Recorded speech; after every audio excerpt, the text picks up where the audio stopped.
നോക്കാം എങ്ങനെ റബ്ബർ വെട്ടുന്നു എന്നുള്ളത്. ഈ കത്തി കൊണ്ടല്ലാണ്ട് വെട്ടാൻ പറ്റില്ല.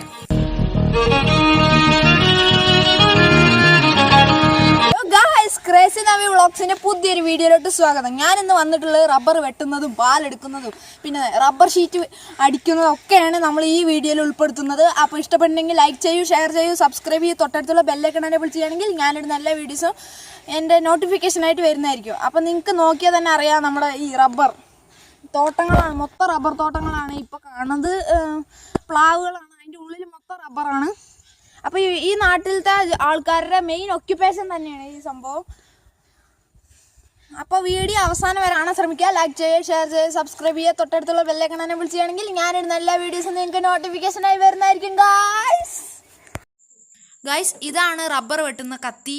ഇത് റബ്ബർ ഡീലേഴ്സിൻ്റെ കയ്യിലൊക്കെ ഉണ്ടാകും. അപ്പോൾ നമ്മൾ അവിടെ ചോദിച്ചാൽ കിട്ടുന്നതായിരിക്കും. ഇനി നമുക്ക് റബ്ബർ വെട്ടാനുള്ള തൊടിയിലേക്ക് പോയാലോ. അപ്പോൾ ഇതാണ് ഗൈസ് നമ്മുടെ തൊടി. ഈ തൊടിയിൽ നമ്മൾ 250 മരം വെച്ച് പിടിപ്പിച്ചിട്ടുണ്ട്. അപ്പോൾ ഈ 250 മരത്തിൽ നമ്മൾ ദിവസം വെട്ടുന്നുണ്ട്. അപ്പോൾ ഈ ഒരു സൈഡിൽ ഇന്ന് ഈ സൈഡാണ് വെട്ടുന്നത്, നാളെ അപ്പുറത്തെ സൈഡാണ് വെട്ടുണ്ടാവുക. അപ്പോൾ ഇത് 30 വർഷത്തോളം പഴക്കമുള്ള മരങ്ങളാണ്. അപ്പോൾ അതാ അവിടെ അച്ചാച്ച അവിടെ വെട്ടുന്നുണ്ട്. അപ്പം ഇനി നമുക്ക് റബ്ബർ ടാപ്പിങ് കാണാൻ പോവാം. അപ്പോൾ ഞാനത് വിശദമായിട്ട് കാണിച്ചു തരാം. അപ്പോൾ നേരെ ശ്രദ്ധിച്ച് കണ്ടോളൂ.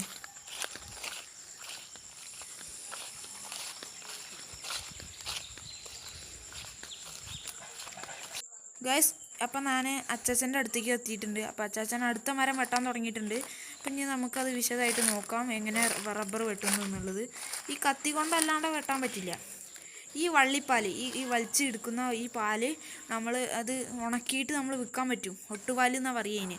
അപ്പോൾ അത് ഇല്ലാണ്ട് നമുക്ക് വെട്ടാൻ പറ്റില്ല. അപ്പം അത് സൂക്ഷിച്ച് സ്ലൈഡ് ചെയ്ത് വെട്ടണം, ഇല്ലെങ്കിൽ മരത്തിൻ്റെ കേട് വരും.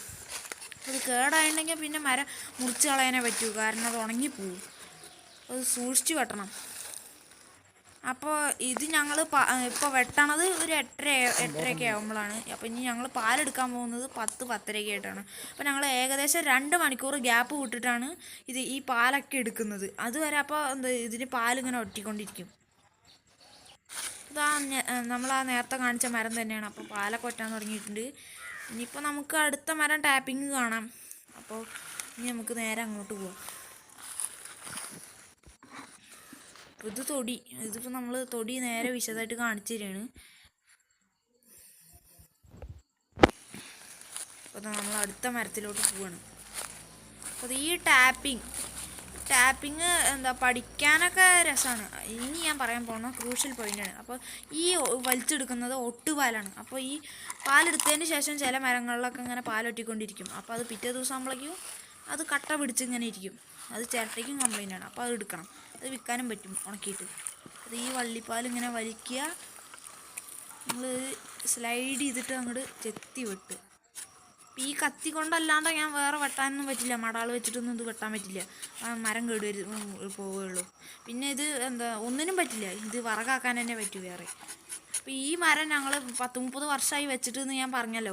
അപ്പോൾ ഇതിലിങ്ങനെ പാലിറക്കം കമ്മിയായിരിക്കും. അപ്പോൾ ഞങ്ങൾ ചില മരങ്ങളിലൊക്കെ അങ്ങനെ തീരെ പാലില്ലാത്തതായിരിക്കും. അപ്പോൾ ഞങ്ങൾ ഈ ഒരു സൈഡും വെട്ടും. അപ്പോൾ ഞങ്ങൾ 2 ടാപ്പിംഗ് ആണ് ഒരു മരത്തിൽ ചെയ്യുന്നത്, ചില മരങ്ങളിൽ മാത്രം, പഴകിയ മരങ്ങളിൽ. അപ്പോൾ അങ്ങനെ വള്ളിപ്പാൽ എടുത്തതിന് ശേഷം അങ്ങനെ ചെത്തി വെട്ടുക. അപ്പോൾ വെട്ടേണ്ടെങ്കിൽ ഞാൻ പറഞ്ഞല്ലോ, സൂക്ഷിച്ചില്ലെങ്കിൽ മരം പിന്നെ തള്ളിയിട്ട് വറകാക്കാൻ തന്നെ പറ്റും.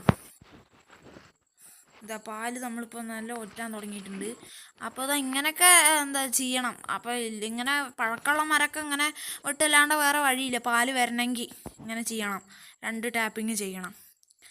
ഇനി നമുക്ക് ചിരട്ടയൊക്കെ എന്താണെന്ന് പരിചയപ്പെടാം. ഇതാണ് ഗൈസ് ചിരട്ട. ഈ ചിരട്ടയിലോട്ടാണ് നമ്മൾ പാല് ഒറ്റുന്നത്. ഇത് ആ ചിരട്ട വെക്കാനുള്ള ചിരട്ട താങ്ങിയാണ്. അതില്ലെങ്കിൽ പിന്നെ ചിരട്ട നിൽക്കില്ല, ആ ചിരട്ടയിൽ വെക്കുകയാണ് ചെയ്യുക. ഇതിന് ചില്ല്, ഈ ചില്ലില്ലെങ്കിൽ പാല് നേരെ താഴത്തേക്ക് ഒലിച്ചു പോകും. ഈ ചില്ലിലൂടെയാണ് പാലൊറ്റുക. അപ്പോൾ നമ്മളിതാ പാല് എടുക്കാനായിട്ട് നമ്മൾ ഇറങ്ങിയിട്ടുണ്ട്. അപ്പോൾ നമ്മൾ 10:30-ക്കാണ് ഇറങ്ങുന്നത്. അപ്പോൾ ഈ പാലെടുക്കുമ്പോൾ ഇങ്ങനെ നന്നായിട്ട് തോണ്ടിയിട്ട് ഇങ്ങനെ എടുക്കണം, ഇല്ലെങ്കിൽ അതിൽ ഇരുന്ന് ഞാൻ നേരത്തെ പറഞ്ഞല്ലോ ഒട്ടുപാല പോലെ ആവുമ്പോൾ അത് പിന്നെ എടുക്കാനും പാടാണ്. അത് അതുകൊണ്ട് അതിൽ ഒട്ടിയിരുന്നുണ്ടെങ്കിലും പാടാണ്. അപ്പോൾ ഈ കാണുന്ന മരങ്ങളൊക്കെ നമുക്ക് പാലെടുക്കേണ്ടതായിട്ടുണ്ട്. അപ്പോൾ അച്ചാച്ചൻ ഇത് ചെയ്യും കൊണ്ട് ഒരു കുഴപ്പമില്ല. ആൾ എപ്പോഴും സ്ട്രോങ് ആണ്. ആൾക്ക് ഇതൊക്കെ പുല്ലാണ്. ആളത് ഇതുപോലെ നമ്മൾ വടിച്ചെടുക്കണം, ഇല്ലെങ്കിൽ നമ്മുടെ എന്താ ചിരട്ട കേടുവരും. ഇത് അടുത്ത മരത്തിലോട്ട് നമുക്ക് എത്തിയിട്ടുണ്ട്. ഇങ്ങനെ നമ്മൾ പാലെടുത്ത് ശേഖരിച്ച് പോവുകയാണ്. അപ്പോൾ ഇവിടെ നമ്മൾ ഇങ്ങനെ എന്താ ചെയ്യുന്നുണ്ട്. നമ്മുടെ ഈ നാട്ടിൽ ഞാൻ പറഞ്ഞല്ലോ, ഈ നാട്ടിൽ ഇത് നല്ലൊരു പരിപാടി ഇവിടെ ഈ ഒരു കൃഷി ഇവിടെ നല്ലോണമായിട്ട് നടക്കുന്നുണ്ട്. ഇതിനപ്പുറത്തും റബ്ബർ തൊടിയൊക്കെ ഉണ്ട്. ഈ കാണുന്ന മരങ്ങളിലെല്ലാം നമ്മൾ പാലെടുക്കാനുണ്ട്. ഈ കാണുന്ന മരങ്ങളെല്ലാം നമുക്ക് പാലെടുക്കാനുള്ളതാണ്. നമ്മളങ്ങനെ പാല് ശേഖരിച്ച് പോവുകയാണ്.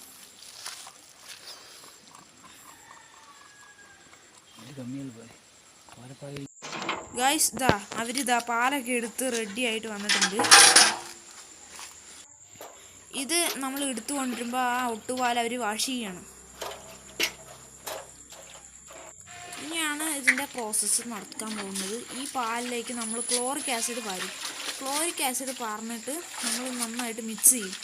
ഇതാണ് ക്ലോറിക് ആസിഡ്. നമ്മളത് ഒരു കപ്പൊക്കെ പാരും. ഒരു കപ്പ് എന്നിട്ട് നന്നായിട്ട് മിക്സ് ചെയ്യണം. അപ്പോൾ നന്നായിട്ട് ആ പാല് അടിഞ്ഞ് ചേർന്നുകൊണ്ട് അത് കട്ട പിടിക്കുന്നു. ഇത് നന്നായിട്ട് ഇങ്ങനെ മിക്സ് ചെയ്തുകൊണ്ടേയിരിക്കണം.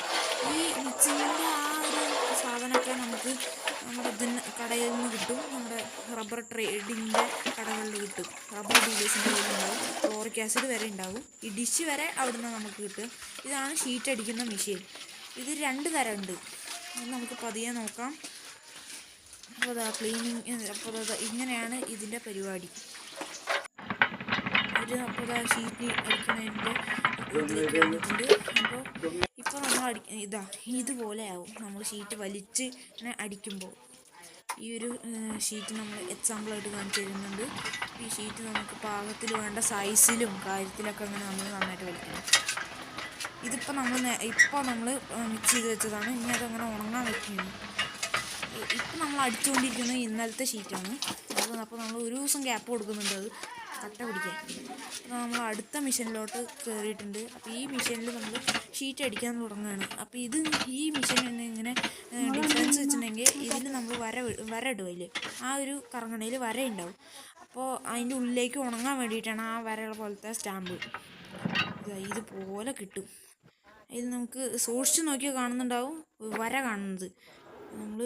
അപ്പോൾ ഇങ്ങനെയാണ് നമ്മുടെ പ്രോസസ്സ്.